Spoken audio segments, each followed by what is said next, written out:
حضرت معاویہ کی ثنا کر رہا ہوں میں، حضرت معاویہ کی ثنا کر رہا ہوں میں۔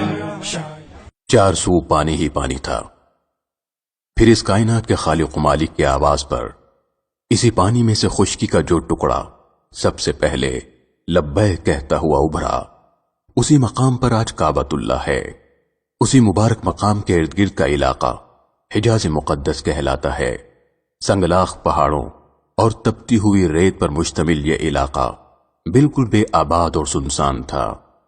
پھر حکمت الہی سے ابو الانبیاء حضرت ابراہیم علیہ السلام یہاں تشریف لائے اور حکم خداوندی کے تحت اپنے ننھے سے بیٹے اسماعیل کو ان کی والدہ ماجدہ کے ہمراہ تنہا چھوڑ کر واپس چلے گئے۔ ننھے معصوم بچے کی ایڑیوں کی ضرب سے اس وادی غیر ذی زرعین میں پاکیزہ پانی کا چشمہ پھوٹا، جسے زمزم کہتے ہیں۔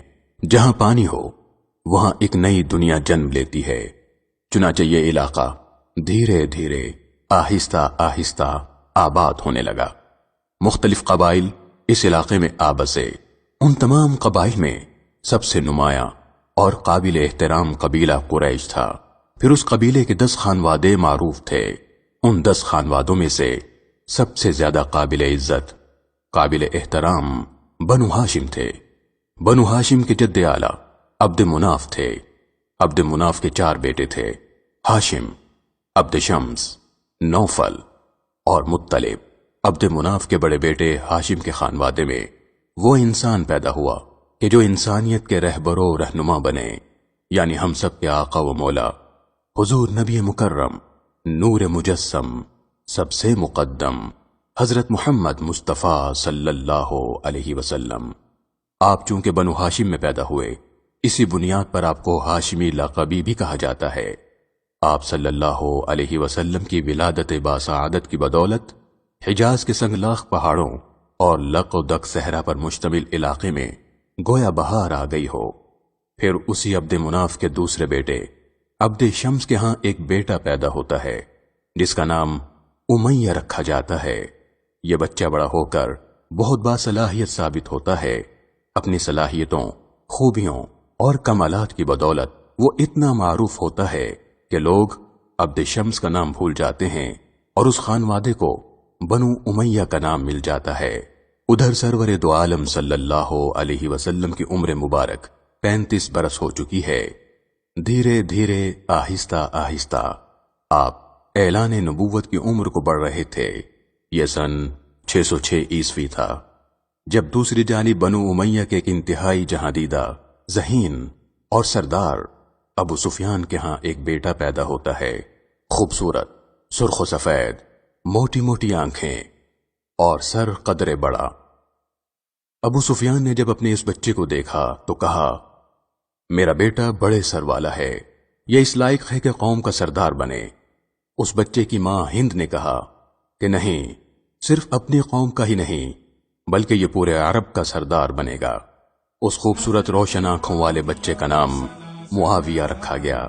جی ہاں، جو حضرت امیر معاویہ رضی اللہ تعالی عنہ کے نام سے اسلامی تاریخ کا ایک درخشندہ ستارہ ہیں۔ معاویہ ابن ابی سفیان ابن حرب ابن امیہ ابن عبد شمس ابن عبد مناف يلتقي مع النبي صلى الله عليه وسلم في عبد مناف، وهو ابن عم النبي صلوات ربي وسلامه عليه۔ جب آپ صلی اللہ علیہ وسلم نے 40 برس کی عمر مبارک میں اعلان نبوت فرمایا تو اس وقت حضرت امیر معاویہ رضی اللہ تعالیٰ عنہ فقط 5 برس کے بچے تھے۔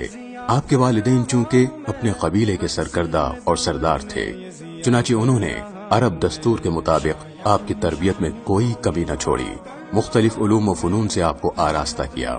عرب میں اس وقت اگرچہ پڑھنے لکھنے کا خاص رواج نہ تھا، مگر آپ ان گنے چنے خوش نصیب لوگوں میں سے تھے جو علم و فن سے آراستہ تھے اور لکھنا پڑھنا بھی جانتے تھے۔ اسلام سے قبل آپ کے بارے میں علامہ ابن کثیر لکھتے ہیں کہ آپ اپنے قوم کے سردار تھے، آپ کی اطاعت کی جاتی تھی اور آپ کا شمار مالدار لوگوں میں ہوتا تھا۔ فطری قابلیت و ذہانت، ماں باپ کی تربیت اور سخت محنت و مشقت کی بدولت آپ اپنے قبیلے اور علاقے کے ان لوگوں میں شمار ہونے لگے کہ جن پر لوگ اعتماد کرتے، جن کو لوگ اپنا سردار مانتے اور جن کی رائے کو آخری اور حتمی رائے سمجھا جاتا۔ مشہور مورخ محمد ابن سعد طبقات ابن سعد میں لکھتے ہیں کہ حضرت معاویہ رضی اللہ تعالیٰ عنہ فرمایا کرتے تھے کہ میں عمرۃ القضاء سے پہلے ہی اسلام قبول کر چکا تھا، مگر حکمت کے تحت اس کا اظہار نہ کرتا کہ اس وقت تک میری والدہ اس نئے دین سے مانوس نہ تھی۔ تاہم ظاہری طور پر آپ نے فتح مکہ کے موقع پر اپنے والد جناب حضرت ابو سفیان رضی اللہ تعالیٰ عنہ کے ہمراہ اسلام قبول کرنے کا اعلان فرمایا۔ یہی وجہ ہے کہ ہم دیکھتے ہیں کہ آپ غزوہ بدر، احد، خندق اور صلح حدیبیہ میں کہیں بھی کفار کی جانب سے جنگ میں شریک نہ ہوئے، حالانکہ اس وقت آپ کڑیل جوان تھے۔ اس سے ثابت ہوتا ہے کہ وہ چراغ ہدایت کے جسے لے کر محمد عربی صلی اللہ علیہ وسلم دنیا میں مبعوث ہوئے، اس کی لو سے حضرت معاویہ رضی اللہ تعالیٰ عنہ کا قلب منور ہو چکا تھا۔ پھر بالآخر فتح مکہ کے موقع پر یہ روشنی نمایاں ہو گئی، بلکہ اس روشنی کی کرنوں نے عرب و عجم میں پھیل کر اجالا کر دیا۔ عام طور پر دو چیزوں کو ہی کسی انسان کی عظمت اور قدر و منزلت کو جانچنے کا معیار سمجھا جاتا ہے، اور وہ ہے علم و عمل، مگر ان دو کے علاوہ ایک تیسری چیز ایسی ہے کہ وہ ان دونوں چیزوں سے اعلیٰ اور ارفع ہے، اور وہ ہے مصابحت، ہم نشینی یا صحبت۔ اسی سے لفظ صحابی نکلا ہے، یعنی وہ خوش بخت اور بختاور کہ جس نے آقا دو جہاں سرور دو عالم شافع محشر ساقی کوثر صلی اللہ علیہ وسلم کی صحبت اور ہم نشینی پائی ہو۔ اللہ تعالیٰ نے قرآن مجید فرقان حمید اپنے پیارے اور آخری نبی حضرت محمد مصطفیٰ صلی اللہ علیہ وآلہ وسلم کے قلب اطہر پہ نازل فرمایا، اور پھر اس کی حفاظت کا ذمہ بھی خود لیا اور فرمایا اِنَّا نَحْنُ نَزَّلْنَا الذِّكْرَ وَإِنَّا لَهُ لَحَافِظُونَ، یعنی ہم نے یہ قرآن نازل کیا ہے اور ہم ہی اس کی حفاظت کرنے والے ہیں۔ ادھر نبی مکرم صلی اللہ علیہ وسلم نے حکمت الہی کے پیش نظر کلام الہی کو ضبط تحریر میں لانے کے لیے اپنے ہم نشینوں، اپنے ہم دموں میں سے قابل ترین نفوس قدسیہ پر مشتمل ایک جماعت تیار کی۔ اس جماعت کا سربراہ سرور دو عالم صلی اللہ علیہ وسلم نے حضرت زید بن ثابت رضی اللہ تعالیٰ عنہ کو بنایا، جبکہ تمام اہل علم و دانش اس پر متفق ہیں کہ قرآن حکیم کی کتابت کے سلسلے میں حضرت زید رضی اللہ تعالیٰ عنہ کے بعد اگر کسی دوسری شخصیت کا نام آتا ہے تو وہ حضرت امیر معاویہ رضی اللہ تعالیٰ عنہ ہی ہیں۔ جو چند لوگ جو وحی کے لکھنے پر جو کاتبین وحی جو حضور نے مقرر کیے تھے، ان میں سے ایک حضرت معاویہ بھی ہے۔ جس طرح ایک جوہری جانتا ہے کہ کون سا نگینا، کون سا ہیرا اور کون سا قیمتی پتھر کہاں کس مقام اور کس مقصد کے لیے استعمال ہو سکتا ہے، بالکل ایسے ہی آقا دو جہاں صلی اللہ علیہ وسلم تو تمام انسانوں کے آقا و مولا ہے۔ آپ سے بڑھ کر کون مردم شناس اور جوہری ہو سکتا ہے؟ چنانچہ حکمت خداوندی کے تحت حضرت امیر معاویہ رضی اللہ تعالیٰ عنہ کو کاتب وحی کے طور پر منتخب کر لیا گیا، بلکہ آقا دو جہاں صلی اللہ علیہ وسلم کی خط و کتابت اور مراسلہ جات کی نگرانی اور ترسیل کی ذمہ داری حضرت معاویہ رضی اللہ تعالیٰ عنہ کے سپرد تھی۔ یوں حضرت معاویہ رضی اللہ تعالیٰ عنہ کو جہاں کاتب وحی ہونے کا شرف حاصل ہوا، وہی نبی آخر الزمان رسول امین خاتم المرسلین صلی اللہ علیہ وسلم کی خدمت میں بطور قلمکار خدمات سر انجام دینے کا بھی اعزاز حاصل ہوا۔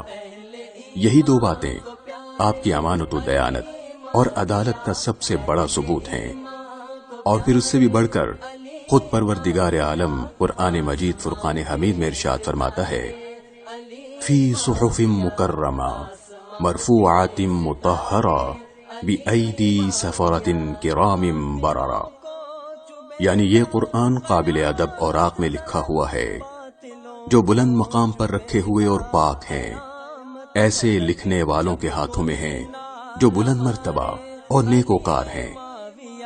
قرآن حکیم کی ان بابرکت آیات بینات میں کاتب وحی کے طور پر آپ کا درجہ کس قدر اعلیٰ و عرفہ ہے۔ قرآن کریم کی زبان میں آپ کو بہت ہی عزت و تکریم والا کہا گیا۔ اس سے بڑھ کر ایک مسلمان اور مومن کے لیے کیا سنت ہو سکتی ہے؟ جب تک آقا دو جہاں صلی اللہ علیہ وسلم بنفس نفیس دنیا میں جلوہ گر رہے، حضرت معاویہ رضی اللہ تعالیٰ عنہ آپ کی خدمت سے جدا نہ ہوئے، نبی رحمت صلی اللہ علیہ وسلم کی صحبت و ہم نشینی سے الگ نہ ہوئے، یہاں تک کہ سفر و حضر میں بھی حضرت معاویہ رضی اللہ تعالیٰ عنہ آپ کی خدمت کا موقع تلاش کرتے رہتے۔ چنانچہ ایک مرتبہ رسول اللہ صلی اللہ علیہ وسلم سفر میں تھے، راستے میں وضو کرنا چاہا تو دیکھا کہ حضرت معاویہ رضی اللہ تعالیٰ عنہ پانی کا مشکیزہ لیے کھڑے ہیں، تو آپ صلی اللہ علیہ وسلم نے خوشی اور مسرت کے عالم میں فرمایا، معاویہ تم حکمران بنو تو نیک لوگوں سے نیکی کرنا اور برے لوگوں سے درگزر کرنا۔ حضرت امیر معاویہ رضی اللہ تعالیٰ عنہ فرمایا کرتے تھے کہ آپ صلی اللہ علیہ وسلم کی اس بات سے مجھے یقین ہو گیا کہ ایک دن میرے نبی کی یہ پیشن گوئی سچ ثابت ہوگی اور میں قوم کا سردار بنوں گا۔ حضرت معاویہ رضی اللہ تعالیٰ عنہ کا شجرہ نسب 5ویں پشت میں جا کر عبد مناف کے ذریعے آپ صلی اللہ علیہ وسلم سے جا ملتا تھا، گویا آپ ایک ہی سلسلہ نسب میں جڑے تھے، مگر پھر مشیت الہی کے ذریعے حضرت معاویہ رضی اللہ تعالیٰ عنہ کے گھرانے کو ایک اور اعزاز حاصل ہوا کہ آپ کی ہمشیرہ محترمہ حضرت ام حبیبہ رضی اللہ تعالیٰ عنہ کا نکاح رحمت دو عالم صلی اللہ علیہ وسلم کے ساتھ ہوا۔ یوں حضرت ام حبیبہ رضی اللہ تعالیٰ عنہ کو تا قیامت مومنین کی ماں ہونے اور حضرت امیر معاویہ رضی اللہ تعالیٰ عنہ کو اس رشتے اور نسبت سے آپ صلی اللہ علیہ وسلم کے برادر نسبتی ہونے کا شرف حاصل ہوا۔ اور حضرت امیر معاویہ کون ہے؟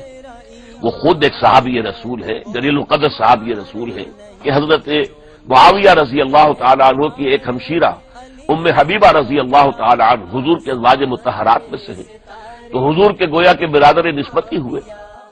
بنو ہاشم اور بنو امیہ ایک نئے رشتے میں بن گئے۔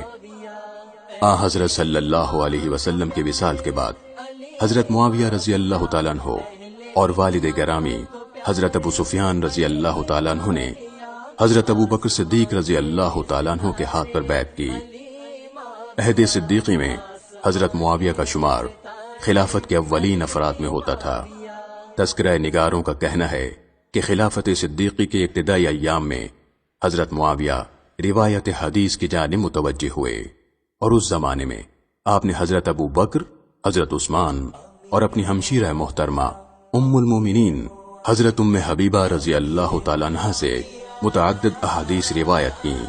ابن حجر مکی کے مطابق آپ کی مرویات کی تعداد 163 ہے۔ ومنها احاديث مشهورة منها من يريد الله به خيرا يفقهه في الدين، هذا رواه معاوية رضي الله عنه عن رسول الله۔ قبول اسلام کے بعد حضرت معاویہ نے آپ صلی اللہ علیہ وسلم کی معیت میں تمام غزوات میں شرکت کی، بالخصوص حنین، طائف، یمامہ اور دیگر دوسرے غزوات میں داد شجاعت حاصل کی۔ خاص طور پر طائف میں اپنے والد گرامی جناب حضرت ابو سفیان رضی اللہ تعالیٰ عنہ کے ہمراہ تبلیغ و جہاد کے لیے اہم خدمات سر انجام دی، اور آپ کے والد محترم نے وہاں کے رئیس الاعظم ابن الاسود کو حلقہ بگوش اسلام کیا، جس سے خوش ہو کر آپ صلی اللہ علیہ وسلم نے حضرت معاویہ اور آپ کے والد گرامی حضرت ابو سفیان کو کثیر مال غنیمت عطا فرمایا۔ عہد صدیقی میں جب منافقین اور مرتدین کی شورش نے خطرناک صورتحال اختیار کر لی تو اس کے خلاف سب سے پہلی تلوار حضرت معاویہ کے چچا حضرت خالد ابن سعید اموی کی تھی۔ ان کے بعد حضرت خالد ابن ولید رضی اللہ تعالیٰ عنہ رزم گاہ میں اترے تو حضرت معاویہ نے ان کی قیادت میں بے مثال جوہر دکھائے۔ اسی طرح حضرت امیر معاویہ رضی اللہ تعالیٰ عنہ کے بڑے بھائی حضرت یزید بن ابو سفیان کو حضرت ابو بکر رضی اللہ تعالیٰ عنہ نے شام کے لشکر کا امیر بنایا تو حضرت امیر معاویہ رضی اللہ تعالیٰ عنہ کو اس لشکر کے ہراول دستے کا علمبردار بنایا۔ الغرض حضرت معاویہ ان خوش نصیب مجاہدین میں سے ہیں جنہیں صدیق اکبر اور فاروق اعظم کی نگاہ انتخاب نے امت مسلمہ کی قیادت کے لیے چنا۔ یاد رکھیے کہ شام جانے والا یہ پہلا لشکر تھا جسے مشہور سپاہ سالار حضرت ابو عبیدہ ابن جراح، حضرت خالد ابن ولید اور حضرت ابو العاص رضی اللہ تعالیٰ عنہم سے بھی پہلے 10,000 سپاہ کی معیت میں روانہ کیا گیا۔ حضرت امیر معاویہ رضی اللہ تعالیٰ عنہ نے اپنی حربی صلاحیتوں اور بہترین حکمت عملی کے ذریعے فتح و نصرت حاصل کی۔ علامہ بلازری کہتے ہیں کہ حضرت معاویہ نے کارہائے نمایاں پیش کیے اور وہاں بہترین اثر چھوڑا۔ خلیفہ اول یار غار حضرت صدیق اکبر رضی اللہ تعالیٰ عنہ کو دور خلافت محض 2 سال 3 ماہ اور 10 دن تک مشتمل تھا۔ اسی لیے حضرت معاویہ کی صلاحیتیں عہد فاروقی میں زیادہ نمایاں ہو کر سامنے آئیں۔ فتح مرج کے بعد آپ نے اپنے بھائی یزید بن ابو سفیان کے ہمراہ شام کے مضبوط قلعے حیدہ، عرفہ اور بیروت کی تسخیر کے لیے پیش قدمی کی۔ عرفہ کے قلعہ کو فتح کرنے کے لیے حضرت امیر معاویہ رضی اللہ تعالیٰ عنہ نے جان جوکھوں میں ڈال دی اور بالآخر ان تمام قلعوں کو فتح کیا۔ ان فتوحات اور آپ کی شجاعت و صلاحیت نے حضرت عمر رضی اللہ تعالیٰ عنہ کو بہت متاثر کیا۔ چنانچہ حضرت عمر نے خوش ہو کر آپ کو اردن کا گورنر بنایا۔ اس سے پہلے جو علاقے رومیوں کے قبضے میں چلے گئے تھے آپ نے دوبارہ انہیں حاصل کیا اور وہاں اسلامی شان و شوکت کا علم بلند کیا۔ يحكمهم حاكم في الشام وحاكم في خارجها، أصبحوا يحكمهم حاكم واحد فقط في الشام هو معاوية رضي الله تعالى عنه۔ وقت دھیرے دھیرے گزرتا رہا۔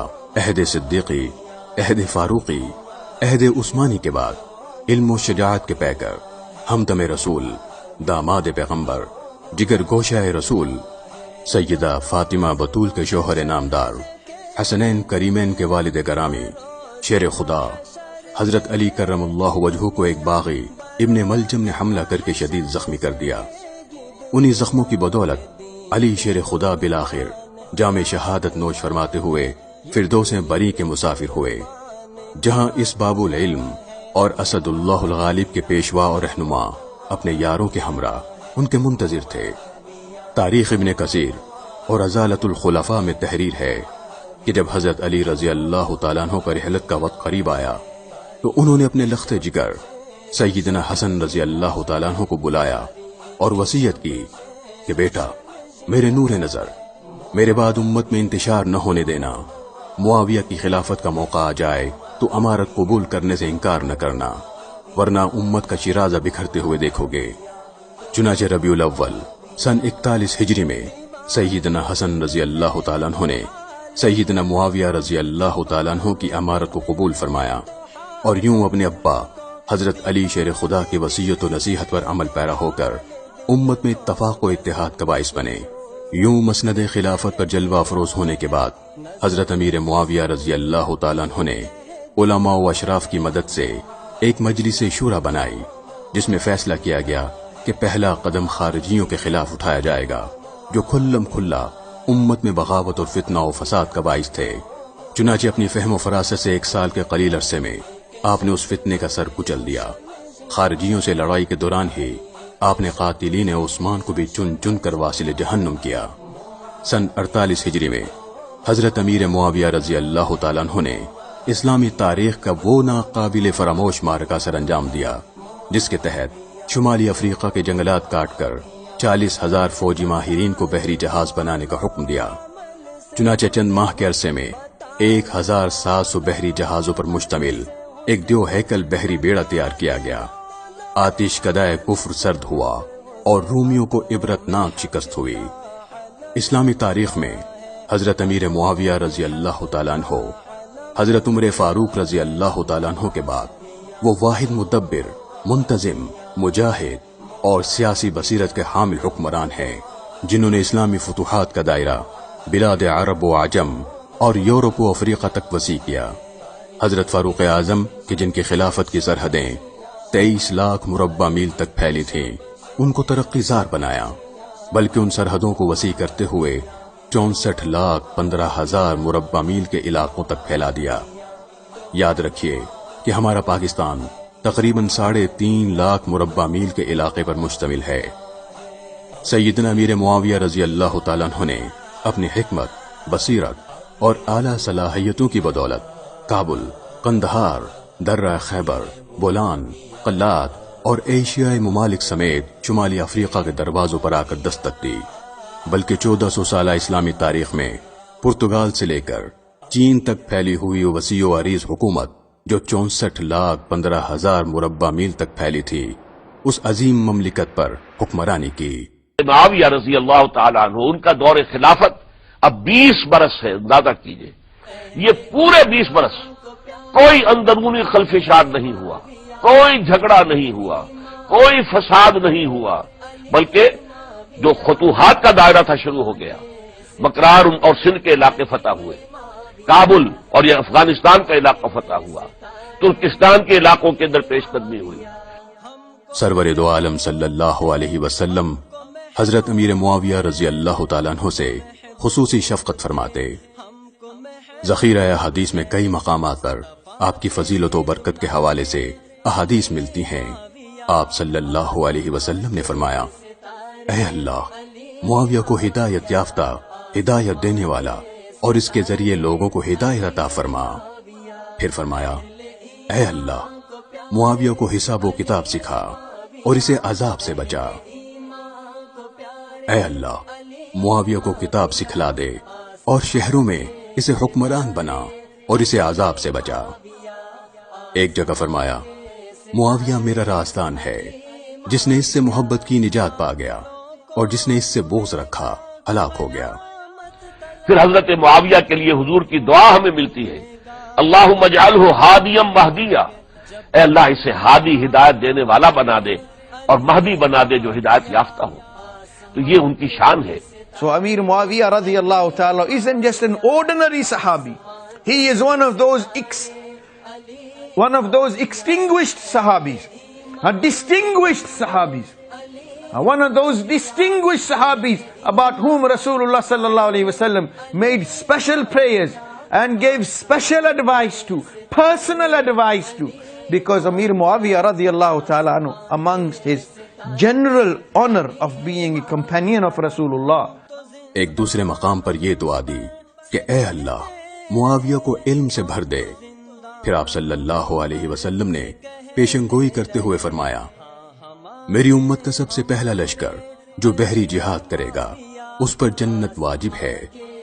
ابن اسیر اور تاریخ کی تمام معتبر کتابوں میں درج ہے کہ حضرت معاویہ رضی اللہ تعالی عنہ ہی وہ شخصیت ہیں جنہوں نے سب سے پہلے بحری جنگ کا آغاز کیا۔ سیدنا حضرت امیر معاویہ رضی اللہ تعالیٰ عنہ مکارم و اخلاق کے پیکر تھے، اور کیوں نہ ہوتے کہ جنہیں لسان نبوت سے مہدی کا لقب ملا ہو۔ مشہور تابعی حضرت قتادہ فرماتے ہیں کہ لوگ جب حضرت امیر معاویہ کو دیکھتے، آپ کے سراپے، آپ کے اخلاق و کردار کو دیکھتے، آپ کے صبر و تحمل کو دیکھتے، آپ کی بردباری کو دیکھتے، تو بے ساختہ پکار اٹھتے کہ مہدی یہی ہیں، ہادی یہی ہیں۔ سیدنا فاروق اعظم رضی اللہ تعالیٰ عنہ حضرت امیر معاویہ رضی اللہ تعالیٰ عنہ کے زہد و تقوی اور ایمانداری کے معترف تھے، اسی لیے ان کی بہت قدر کرتے۔ موطا امام مالک میں لکھا ہے کہ حضرت قصیبہ ابن جابر رضی اللہ تعالیٰ عنہ کہتے ہیں کہ میں معاویہ کے ساتھ رہا ہوں، ان کے ساتھ اٹھا بیٹھا ہوں، ان سے بہتر محبوب رفیق کسی کو نہیں پایا۔ ترمذی شریف میں حضرت عبداللہ ابن عباس رضی اللہ تعالیٰ عنہما فرماتے ہیں کہ معاویہ کی برائی نہ کرو، میں نے اپنی آنکھوں سے دیکھا ہے کہ وہ راتوں کو اٹھ اٹھ کر اللہ کے حضور سجدہ ریز ہوتے تھے۔ سیدنا حضرت امیر معاویہ رضی اللہ تعالیٰ عنہ خدا کے خوف سے اور آخرت کے ڈر سے ہر وقت لرزہ بر اندام رہتے۔ بسا اوقات خشیت الہی سے رو رو کر ہچکی بن جاتی اور ریش مبارک آنسوؤں سے تر ہو جاتی۔ مہمان نواز اس قدر کہ کوئی بھی آپ کے پاس آتا تو تواضع و خدمت کے بغیر اسے واپس نہ بھیجتے۔ خصوصاً اصحاب پیغمبر اور آل رسول کا تو بہت ہی زیادہ خیال رکھتے، ان کا احترام کرتے، ان کا اکرام کرتے۔ مشہور مورخ علامہ ابن طباطبائی لکھتے ہیں کہ بنو ہاشم اور آل طالب حضرت معاویہ رضی اللہ تعالیٰ عنہ کے پاس آتے تو وہ ان کی شاندار مہمان نوازی کرتے، ان کی تمام ضروریات پوری کرتے. اگر کوئی آپ کے بارے میں سخت یا نامناسب بات کہہ بھی دیتا تو محبت و الفت سے نظر انداز کر دیتے. آپ کی گفتگو میں سنجیدگی و متانت ہوتی. ہمیشہ صداقت پر مبنی گفتگو فرماتے، وعدہ خلافی نہ فرماتے، امانت و دیانت میں معروف تھے. کبھی کوئی فیصلہ صحیح نہ ہوتا تو فوراً رجوع فرماتے. بالآخر جب اس روشن ستارے کا وقت آخر قریب آیا تو انہوں نے اپنی زندگی کا آخری خطبہ ارشاد فرمایا، جس میں سیدنا معاویہ رضی اللہ تعالیٰ عنہ نے فرمایا، لوگو، میں اس کھیتی کی طرح ہوں جس کے کٹنے کا وقت قریب آ چکا. میں تمہارا امیر تھا. یاد رکھو، میرے بعد مجھ سے بہتر کوئی امیر نہیں آئے گا، جیسا کہ مجھ سے پہلے گزرنے والے مجھ سے بہتر تھے. اور کہا جاتا ہے کہ جو شخص اپنے اللہ سے ملاقات کو پسند کرتا ہے تو اللہ بھی اس سے ملاقات کو پسند فرماتا ہے. پھر فرمایا، اے اللہ، میں تجھ سے ملاقات کو پسند کرتا ہوں، تو بھی مجھ سے ملاقات کو پسند فرما. آخری لمحات میں اپنے بیٹے کو قریب بلایا اور فرمایا، بیٹا، ایک مرتبہ میں آپ صلی اللہ علیہ وسلم کے ہمراہ تھا. آپ کو وضو کروایا. اس وقت آپ صلی اللہ علیہ وسلم کے پاس 2 چادریں تھیں. آپ صلی اللہ علیہ وسلم نے خوش ہو کر ایک چادر مجھے عنایت فرمائی، جو میں نے حفاظت سے اپنے پاس رکھ لی. اسی طرح ایک مرتبہ آپ صلی اللہ علیہ وسلم نے اپنے منہ مبارکہ اور ناخن مبارک کٹوائے تو میں نے انہیں بھی اپنے پاس محفوظ کر لیا. میرے بیٹے، جب میرا دم نکل جائے تو مجھے اس بابرکت چادر میں کفن دینا، اور آپ صلی اللہ علیہ وسلم کو منہ مبارکہ اور ناخن مبارک کو میری آنکھوں، میرے چہرے اور سجدے کے مقام پر رکھ دینا، کہ جب میں اپنے محبوب سے ملوں تو کہہ سکوں، آپ دنیا میں بھی مجھے محبوب تھے اور آخرت میں بھی. بالآخر کاتب وحی، صحابی رسول، ہمدم رسول، برادر رسول، ایک فقیہ، ایک مجتہد، زہد و تقوی کا پیکر، بحر علم و حکمت، حکمت و دانائی کا خوگر، زبان نبوت سے ہادی و مہدی کا لقب پانے والا، 64 لاکھ مربع میل پر حکومت کرنے والا، یہ جگمگاتا سورج دنیا فانی کو الوداع کہتے ہوئے اپنے محبوب سے جا ملا. انا للہ و انا الیہ راجعون. حضرت معاویہ کی ثنا کر رہا ہوں میں، حضرت معاویہ کی ثنا کر رہا ہوں میں.